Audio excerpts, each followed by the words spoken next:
నవగ్రహ ధ్యాన శ్లోకాలు. ఆదిత్యాయ చ సోమాయ మంగళాయ బుధాయ చ గురుశుక్రశనేభ్యశ్చ రాహవే కేతవే నమః. రవి శ్లోకం. జపా కుసుమ సంకాశం కాశ్యపేయం మహాద్యుతిం తమోరిం సర్వపాపఘ్నం ప్రణతోస్మి దివాకరం.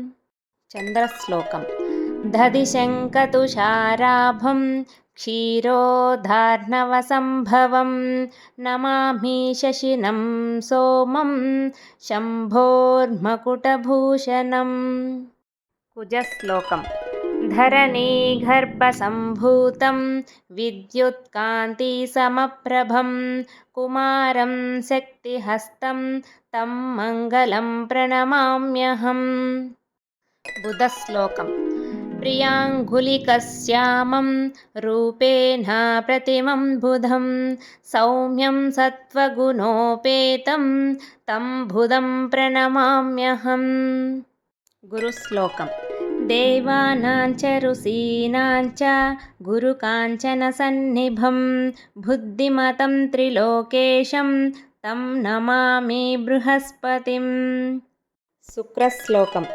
హిమకుందమృణాలాభం దైత్యానం పరమం గురుం సర్వశస్త్రపవక్తారం భార్గవం ప్రణమామ్యహం. శనిశ్లోకం. నీలాంజనసమాభాసం రవిపుత్రం యమాగ్రజం ఛాయామార్తాండసంభూతం తం నమామి శనైశ్చరం. రాహుశ్లోకం.